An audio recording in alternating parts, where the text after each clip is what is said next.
Is not hard. Well, I shouldn't say it's not hard. It's not impossible. Well, good. You Very need to run doable. for mayor. No, I'm not running I for want to have mayor. a write-in campaign. I like preaching today. at mayors. I don't like running for mayor.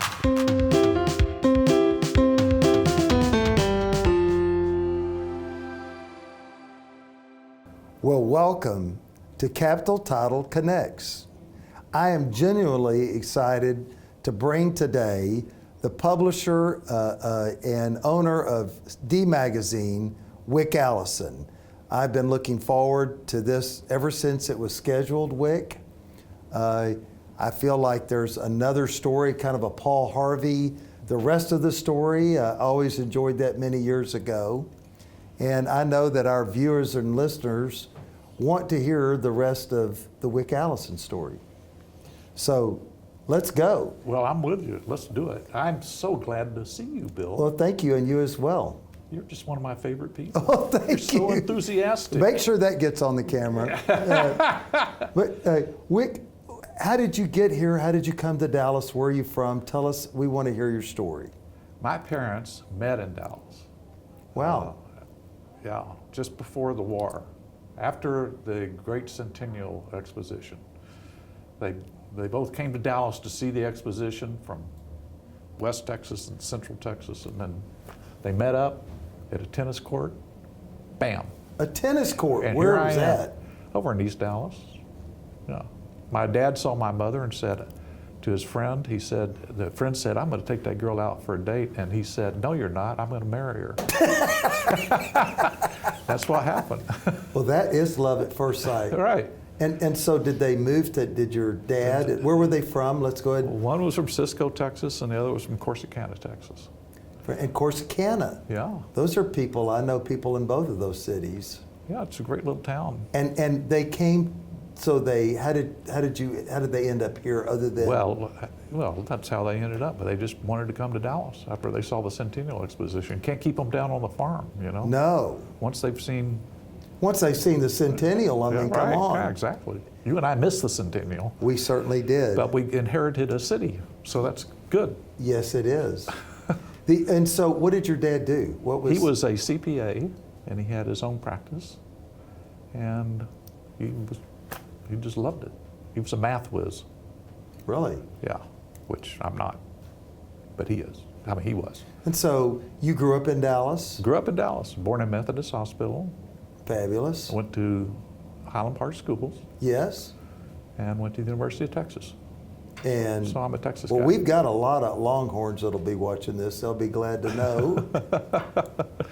You know, there's a funny story. We have a whole side of our company that publishes other people's magazines. Sure. And our first client was Texas Aggie. Oh my goodness. And they would not put our names on the masthead for like, we've been publishing it like for 15 years. But for the first 5 years, we kept saying, you've got to put our name on the masthead. And they went, no. And so our guy asked why. And he said, because Wick Allison went to the University of Texas. They finally relented after a while. But and what did you study at UT? I studied history. Wow. Yeah. Are you a history buff? Yeah, I am. And all my daughters have studied literature and history. And what kind of history? There's lots of history. Well, I did American Studies, which is more social history than political history. And did he give you a sense of things that needed to be done, or? Well, you can't, you know, I really don't like journalism schools. Okay. And being in journalism, because people come out of there after 4 years with just mechanical knowledge that we could teach them in 6 months anyway, but without any context of why things are this way and what movements are led to the developments they're supposedly reporting on. So they don't know when they're being mau-maued by a black politician or why this white politician is avoiding this subject, and they just you have to have context. You have to understand. I love that word. Yes. Most things do happen in context. Yeah. And everything happens in context. And especially public events, which is what we're supposedly interested in. And so you graduated, and where did you go to work? Well, my first job was in the White House. Wow. Yeah, and I was a flunky. And I wasn't very good at it, but it was fun. What was it? Intern? But no, I was a real job. They paid me, but I really didn't do much. I mean, I've heard there's a lot of that. I mean, Actually, that's not an unusual story. Right. I was 22. And then I was drafted. I received a letter from the president, who was actually down the hall, Yes. and telling me that I was, greetings. Yes, greetings, of that I was course. being drafted. And so my boss said, oh, well, I'll take care of that. And I said, no, I got to go. My brother had served 2 tours in Vietnam. And, Fabulous. and so this was the very last draft that I was in it. So I was in the Army. So you were lucky in kind of a reverse way, or I was also lucky in that, I expected and wanted to go to Vietnam because my Yes. brother had done it. And they were not allowing anybody with a college degree to go to Vietnam. Oh, wow. It was, the fix was in, the war was winding down, and I was rejected. So I ended up in Hawaii Oh, my God. for my Army tour. And it just so happened that a girlfriend of mine had moved to Hawaii to be a school teacher. This is working out. Oh, it worked out wonderfully. It's getting to look like the tennis story it said to me. Well, it didn't go that far, but the interesting thing about an army that's going from being a mobilized war army Yes. to a peacetime army, they were making that transition right then, was that there was nothing to do again. So all I had to do was be at my desk at 6 a.m. Well, that's kind of inconvenient. It was inconvenient for a 23-year-old. And 6 a.m. on the dot. I mean, not a second Yes. past 6 a.m. And if I was there at 6 a.m., I was checked off, and then nobody paid attention to what I did for the rest of the day. So after a couple of hours, I had to go get breakfast in the mess hall, and then I'd read the newspaper, and I'd fill out a little report that I was supposed to fill out every day. I hate to tell people, what am I doing telling people how lazy I became? And then I'd go to the beach. Of course. That was to my brother's utter Submarine disgust. patrol, isn't that? Right, subway patrol. Very good. You need to use your creative juices here. Yeah, so I can't claim a very heroic tour in the United States Army. And then they let me out early to go to SMU, where I went. And SMU to do what? Get my MBA to start a magazine. And so, did you decide then to start a magazine? Right. And There were two.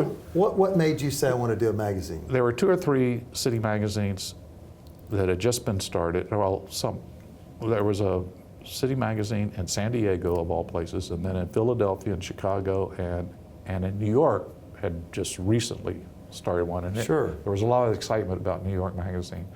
And I thought, Dallas is changing. The media, the TV stations, the newspapers, et cetera, hadn't caught up with the change that was happening. It was still, they treated it as like a small town. And Who's they? the media. And Media market. yeah, it was a very dull media market, but it started to become an exciting place because of TI. TI was bringing in all these people from around the world Yes. and these people were very sophisticated. They were demanding better restaurants, and they knew about wine. We didn't know anything about wine in Dallas. I mean, Well, there was wine sold at every convenience store in the city. What are you talking about, Wick? And I'm sure you can still find that kind of wine in certain places. But anyway, so I thought Dallas would be right for a city magazine.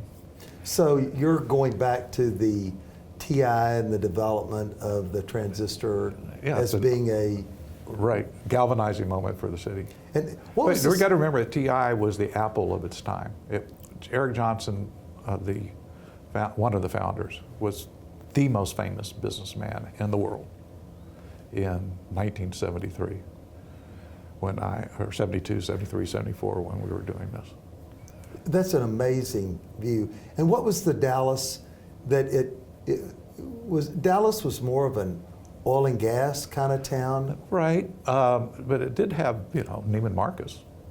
And Neiman Marcus had spawned a lot of boutiques. I mean, Neiman Marcus graduates were all Yes. throughout the city, and these were very sophisticated people. Their customers were sophisticated. And Dallas was wealthy enough that people traveled a lot, and they enjoyed other cities and all that cities had to offer, and more demand to have it here. I recall my dad's medical partner left to come to TI. It's kind of Oh, really? an interesting how they drew people from all types of places. As long as they were very smart, yeah. And so my point would be is that what was Dallas before TI? How would you describe it? It was a sleepy southern town. That's it. It was pleasant, but it was southern Yes. and traditional. And what was so TI and the people that came with it brought what? A whole new level of sophistication. Was it sophistication or cultural from different areas? Right, all that mixing, that's what sophistication is. It's cosmopolitanism, it's the mixture of different kinds of people. And that was bubbling up. And so you came to Dallas. Obviously, you grew up here. And at SMU, they gave you what? What did you learn from SMU?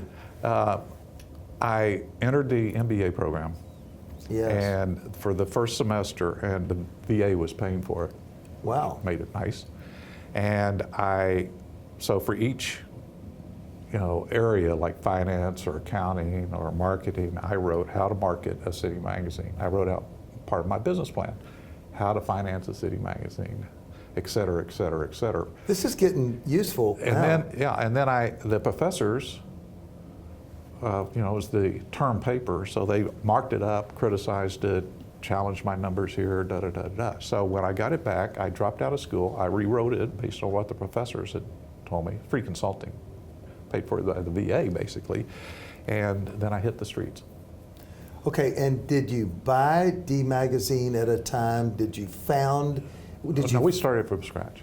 Okay, you started from scratch. Right. And when you started from scratch, what did scratch look like? Awful. Our first year, well, we were I have to say at the beginning we had, and I'm very thankful, we gathered a lot of support. There were a young crowd of business people. Stanley Marcus's daughter, Jerry Marcus Smith, she actually named it D Magazine. She came up with the name. Ray Hunt, Carl Sewell, Johnny Johnson, who was a young founder of a law firm. A whole constellation of people kind of gathered around us and The concept. to give it oomph, and due to that, we had the financing. And the biggest thing for the magazine was that Stanley Marcus himself sent a letter to his 200,000 charge customers. Perfect. Introducing D Magazine and encouraging his customers to subscribe through their Neiman Marcus card. Wow. And that was very powerful. Thank you. Yeah. Thank you very much. I have that letter framed in our office today. Very fortunate to have a lot of support, but that didn't last very long. Why not? Well, we had great advertising support and everything else in our first issues, but in our fifth issue, we attacked, the mayoral election was coming up, and Wes Wise was running for re-election. He was the mayor at the time, and I really didn't like Wes Wise. So we ran an article on Wes Wise. Oh my goodness. And the day after he won a resounding re-election, which shows you how influential we were, he sued us. And after he sued us, it was ridiculous how a public official can't sue. Yes. But he sued us anyway. And it was headlines, Dallas Morning News, Dallas Times Herald, all our advertisers, all these people have been supporting us, and this is great to have a city magazine, all this stuff, they just vanished. So on our August issue, which is our 11th issue, we had 7 pages of advertising. Yes. And Ron Chapman, who was then... Of course. Ron Chapman had 52% market share of the drive time at KLIF, in the city. He said, if there's a 12th issue of D Magazine, I'll eat it. And oh my goodness. So we gathered that night, my investors and I, at a Chinese restaurant. And the argument was, well, we need to shut it down because we can't put good money after bad. And the other side was, no, everybody in town's talking about it. We got to keep it going. It's going to work eventually. And these went back and forth all night. And so finally, the fortune cookies came. And we're all seated around this round table. And Ray Hunt opens his fortune cookie, and he looks at it, and he flips it over to me. And it says, "You have made a wise investment." Oh, thank you, thank you, thank you. That's better than having a girlfriend in Hawaii. So we decided to stick with it. And it just after, in the next 3 weeks, remember all those Neiman Marcus subscribers? Yes. They started renewing. Oh, good. And they really renewed. And that's good. So all this money started flowing in. And those 7 advertisers who I mentioned were in our August issue. They were all retailers. Yes. And apparently, there was a dress boutique, right. Clothing boutique. They sold a lot of dresses, and the watch guy, the guy who ran watch ad, sold a lot of watches, and the jewelry guy was ecstatic. So the magazine was working, and so by the December issue, it didn't matter what downtown thought. It didn't matter that the marriage sued us. That's all the insurance companies and the banks and all that. That was all them. We lost them, but the retail people started pouring in, and we were profitable with our December issues. Well, it sounds like that old story, publicity's good, and good publicity's even better. Well, yeah, it was kind of a miracle. Well, it was you had good worked. Partners. Yeah. One of the questions that I've often thought about is a question that I have to answer, which is, why D Magazine? Why D Magazine? Well, that's especially in an era of a huge upheaval in the media. The last 10 years have been the most exciting in my career because the most challenging. Yes. So much is happening in media. And so when we were confronted with this 10 years ago, or 15 years ago, but 10 years ago, we looked at ourselves and said, okay, we don't want to be like the famous story in business school. The railroads in the early 20th century didn't realize they were in the transportation business. They thought they were in the railroad business. We didn't want to be in the magazine business. We wanted to be in the media business. Yes. Magazines just happened to be our specialty in terms of a medium. So to understand better who we were, I went back and why were magazines invented in the first place? So I went to the British Museum online and found the very first issue of the very first magazine ever published. It was called The London Spectator, and it's still around today. It was founded as a weekly in 1706. Yes. And I wanted to see the very first article of the very first magazine ever published. And I looked through them, came to the very first article. And I thought it'd be about Parliament or trade or something. No, it was on the uses of snuff. There you go. Now, why would he run an article? This is Joseph Addison was the inventor of the magazine. Why would he run an article on the uses of snuff? Because anybody who's in the aristocracy of the gentry would know the uses of snuff. He did it for all the people who aspired to be in the gentry and the nobility, who didn't know. They wanted to be gentlemen, Yes. but they didn't know. So it was an immediate hit in London, this little magazine. So why do we exist is to serve people, to tell them how to be better, how to improve their lives, how to enjoy their lives in the city better. So whatever works where we can, whatever medium works, we employ. The internet has been a fabulous, the growth of the internet has been fabulous for D Magazine. That's an amazing statement. Today, I got a call like a year ago from a agency friend, and he said, we've done this survey for another company, and I can't tell you the company, I can't tell you what the survey is about, I can't tell you anything except this, which I'm dying to tell you this. I said, what is it? He said, every college graduate in Dallas-Fort Worth touches a D product once a month. That's wow. That's the internet.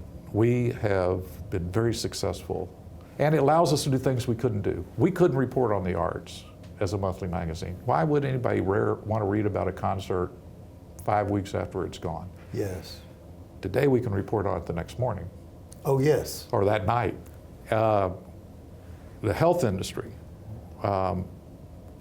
because of the decline of print media, the Dallas Morning News let go of its health reporters. Well, several people in the health industry came to me and said, this is the biggest industry in Dallas and nobody's reporting on it. So we started a D Healthcare Daily report that's online. Now, only 50,000 people read this report. You would never read it. It'd bore you to death. But they love it because it's all about everything going on in the healthcare industry in Dallas. Yes. Couldn't do that without the internet. So it's allowed us to penetrate into a lot of areas and serve the various very specific little communities in Dallas a lot better than we used to be able to when we were only monthly and in print. So do you envision, how would you describe what your magazine was when it was just publishing the magazine versus the overall product today? The magazine is exactly the same. 30 years ago or 40 years ago, well, 1977, D Magazine had a median age of 51 years old. Yes. We were all 24 trying to figure out how to write for 51-year-olds. Yes. So 51 years old, household income of then about 140,000. That's pretty strong. Back then, and a circulation of about 60,000, a readership about 400,000. Today, D Magazine has an average age of about 51 years old, median household income of $350,000. Oh, wow. Well, you know, inflation and the city people are wealthier. But it does rank us number 7 in the country in magazines in terms of demographics. We still have a circulation of about 60,000 and a readership of about 400,000. So that's just D Magazine. But the D brand reaches about 6 million people a month. Right. Well, you know, I think there's, to what extent does D Magazine what do you call the overall product? We'd still call it D Magazine. We're not very imaginative. The D But, Empire. you know, we have DC, the D, we call our office the D World headquarters. Yeah, DCO, we have D Home, we have. And to what extent, I know that I was involved, you had an God bless you. ad on urbanization, and I thought I thought to myself, you know, D Magazine is making a serious attempt to make a difference in the city, maybe not necessarily to highlight or to advertise the merchants, but it's making a serious attempt to make changes or to influence public thought. Yes. And how would you react to that, and how has that worked? And well, from the beginning, you can't do what I do without a sense of mission. Right. And our mission has always been to make Dallas better. And as we've grown, not just make Dallas better, to make all the little communities of Dallas better. Yes. the business community, and more we've undertaken the leadership role in making the city better, and a very forthright position about how to make the city better. And the issue you're referring to, Dallas and the new urbanism, about how this city has to undertake certain principles that are working in other places that we have so far ignored. We have got to implement those in this city in order to be a world city for the next 2 generations. That's an outgrowth of our mission. And we were lucky enough in this city that so many people, good people like yourself, support our mission and want to make the city better. It's a community of real civic pride and real civic participation. So we become, by necessity, the thought leader in how to do that. We examine all the experts around. We bring in people from around the country, and we hold symposia and get people talking and figuring things out. Then we take the best of that and present it. And that we consider to be a very big part of our role. Well, you know, I speak for myself. As a business person, I'm very involved with my business. And while I might travel around, it's typically for a business purpose. And I typically am with people, and I'm not trying to make general observations Right. about how this city or why this city. I don't typically schedule a city manager in Philadelphia and ask them what works and what doesn't work in Philadelphia. Right. So as a D subscriber and as a D listener and as a Wick Allison fan, in a sense, we need some perspective or I think the word context is. Right. We really need that context to have a thought leader to sort of go, you're busy doing what you do, but by the way, we have the opportunity here to do something significant, something different, and we need that in this city. That's for myself. Well, I appreciate that, and I think a lot of people agree with you, because there's all the goodwill in the world, but there's not all the time in the world.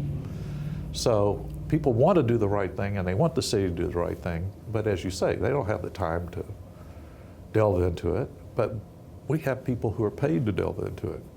And That's to see our role. how instituting certain things, I guess you might say, as people would typically ask people who have made mistakes in their life, the statement always is, well, now how did that work out for you? The answer is always horrible. Right.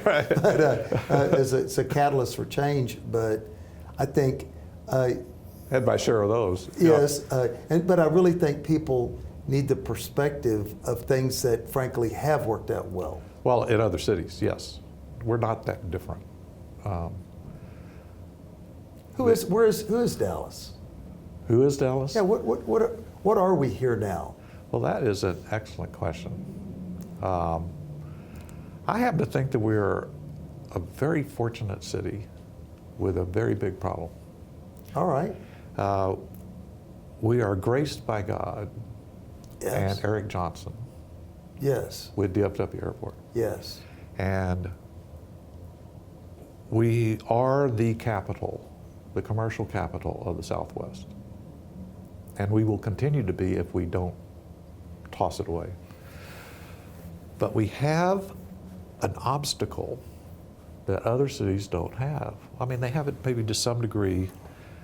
We are the most integrated region in the United States, according to the last census. Okay. Wonderful. Yes. But we're the most segregated city in the United States. Now, what that means is 54% of our land will not be developed. Now, how do you run a city? How do you grow a city when 54% of your land is basically untouchable? And what by that do you mean? I mean that it's Sounds like floodplain to a it's- developer. Right. It's just racial. It's a racial divide, and it cannot be allowed to stand. I don't know when's the last time it was years, but a few months ago I was asked a friend, just drive me around Southern Dallas. Yes. It's huge. And beautiful. The entire city of Atlanta could fit in Southern Dallas. Yes. That's how big it is. And it's fallow. Good word. I was going to say that.